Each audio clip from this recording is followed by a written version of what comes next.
Hello, welcome to the Stockyard Industrial Lead. I'm Eric Miller, and today we're going to be testing out this recently completed SPSF B23-S7, the Super 7 U23B rebuild, essentially.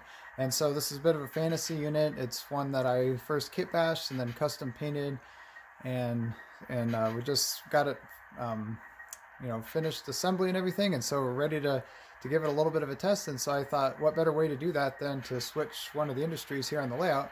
So we're going to switch the standard distribution warehouse here, and we've got 3 new box cars coming in, and we're going to pick some box cars to come out. I'm just going to kind of wing this operating session. It's something that I think is fun to do every now and then. Sometimes I like to print out a really detailed switch list and go through the actual operating session. Other times it's just fun to kick back and just switch out a few cars. So that's what we're going to do today, and this should work pretty well because it was actually a U23B on my layout before, and so not much has changed really. Just got a completely new shell, so the inside, the sound decoder, and everything is just fine, is the same as before and worked fine before. So shouldn't be any huge difference, but we just thought it would be fun to test it out here. So we're going to act as if the Jeep 9 had to go back to maybe the Argentine yard in Kansas City for some heavy maintenance or overhaul. And so the SPSF sent us this Super 7 in its place, and so we've got that to switch with here on the Industrial Lead. So without any further ado, let's get working here.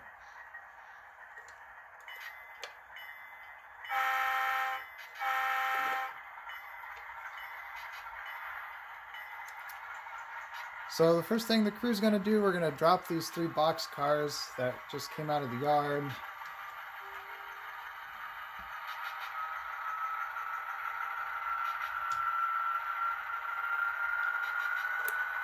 Yeah, just right there.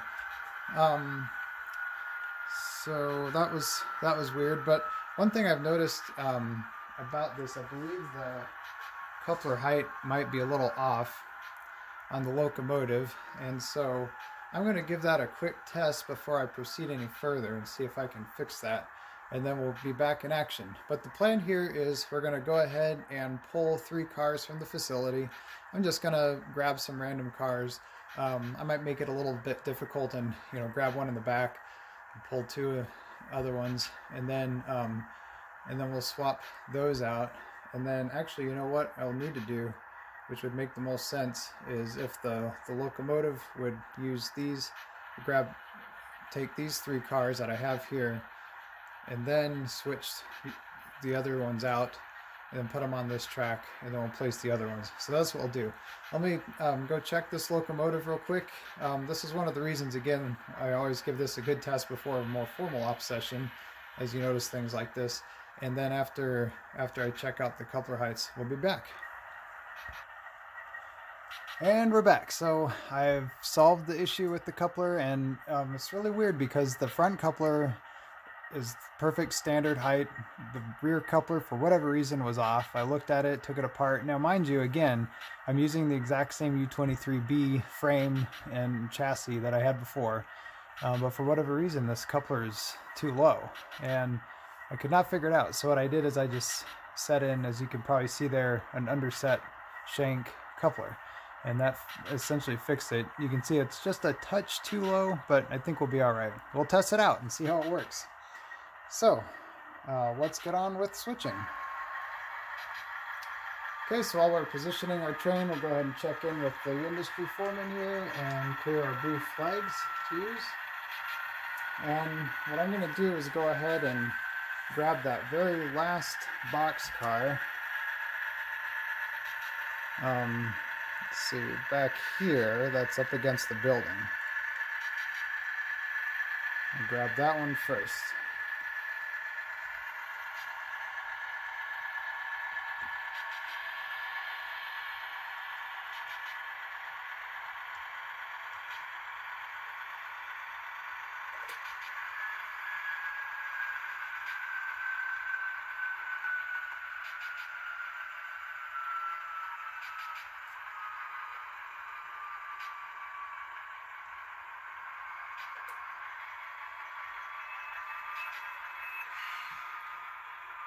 Now we'll go ahead and remove our flashing run device.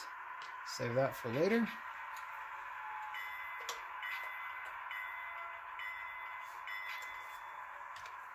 And as always, point out that using our trusty proto throttle to switch is always fun.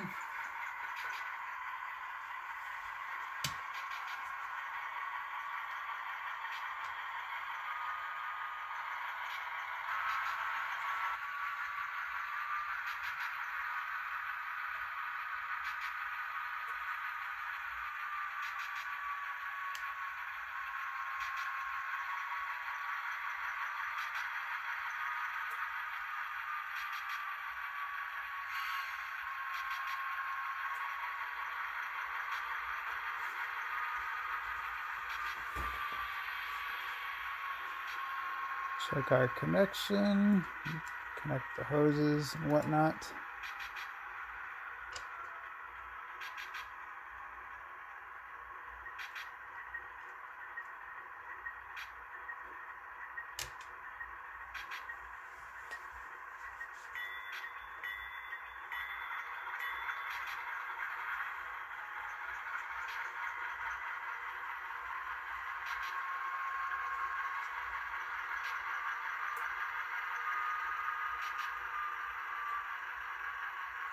Alright, do the same with this car.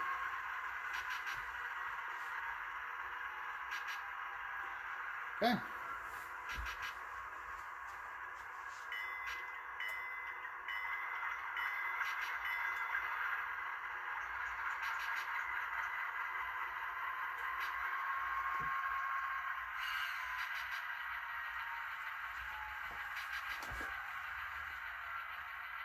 Looks good.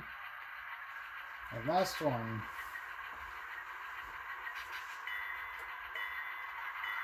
So we can pull that car out of there.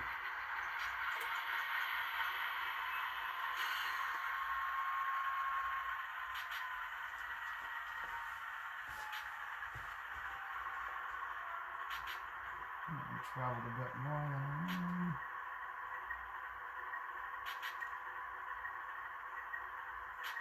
Alright, now ready to take the cars out.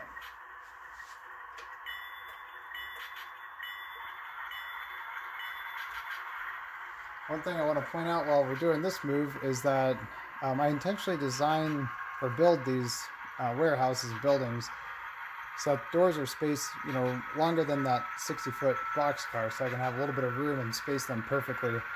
As you might notice that a lot of railroad served buildings are like that, where the doors are spaced far apart, and so it's prototypical, and it also makes for a little bit more of an interesting operation because you actually have to take your time and make sure to space each car when you're switching, or as I'm doing, very carefully grab each one as you're picking them up. So it's kind of fun, I think, anyways.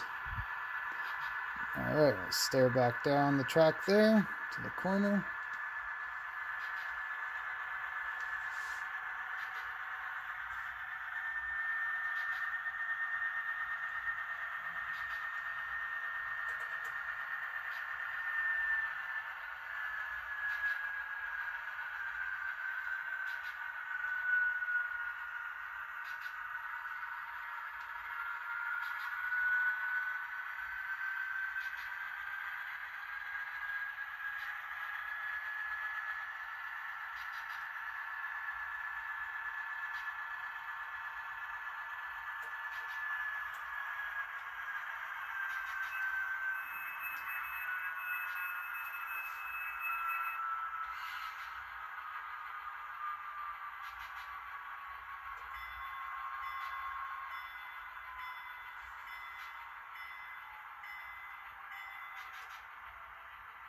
Alright, so what we're going to do here is we're going to leave this car, we're going to actually pick this one up, so we're going to leave it right here.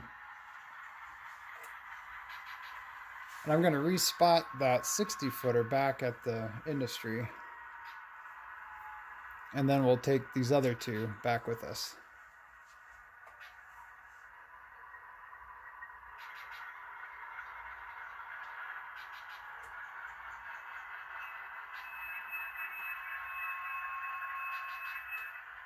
Perfect.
Perfect.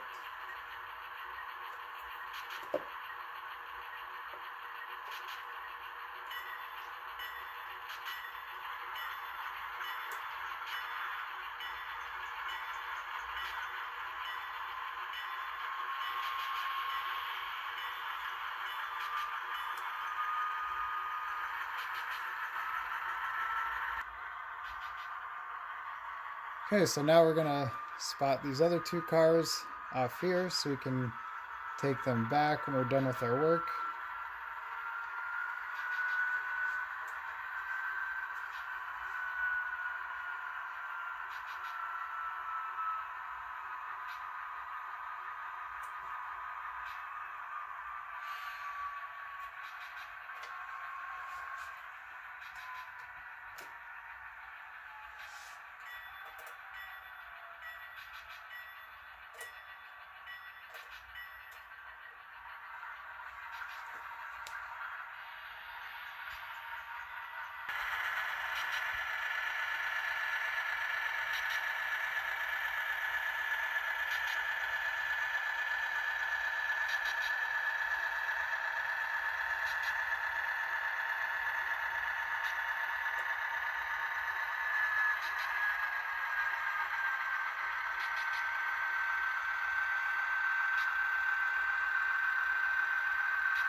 Alright, see how much fun that was, spacing those out.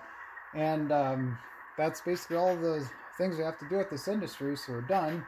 And I didn't even use the second track over here, which I could have involved if I wanted to make it even more fun. But I just decided to be a bit lazy today, I guess. That's kind of the fun about, you know, winging it and just doing it freestyle.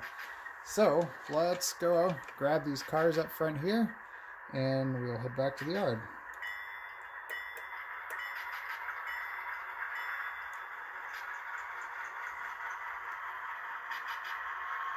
We get to run the locomotive solo for a little bit.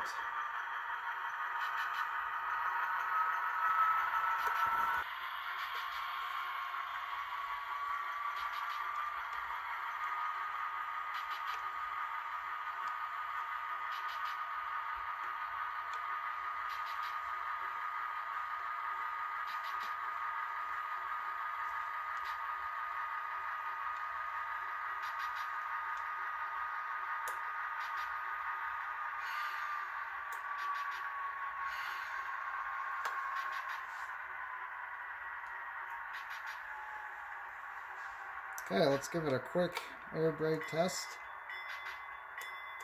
Everything's connected well, looks good.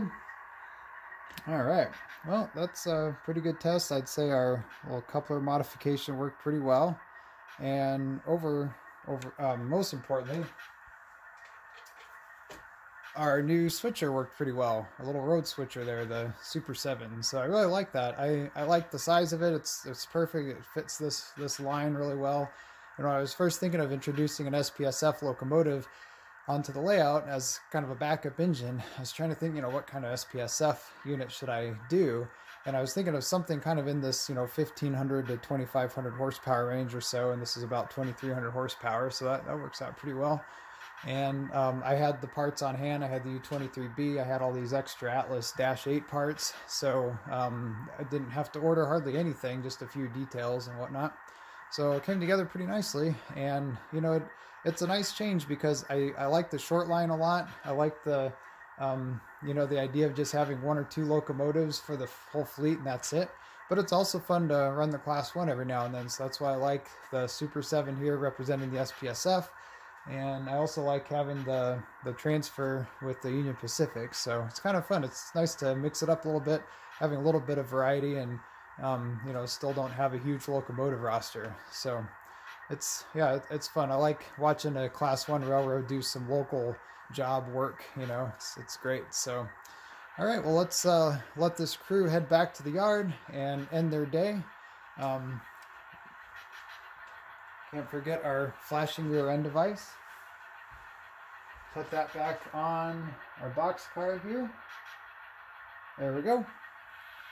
And so another thing I want to point out is that this industry here, just a simple warehouse, is an example of having, you know, it has 8 spots, and so it's got quite a bit of work to do, even though it's just one industry. So you might be surprised how much work you can do in just one little industry on the layout. So that's why, you know, if I only have like 7 customers, but there are a few that do have a lot of work like this. So so yeah, it's kind of cool. Like, one of the things I like about these operations. All right, well, thanks for watching me with this video and testing out the Super 7 and doing a little ops. And hope to see you again next week. We'll be back at you with another video. If you have any comments or questions, feel free to write below. And as always, if you want to see anything in particular, just let me know and I can try my best to do a video on it. All right, thanks, and we'll see you again next week.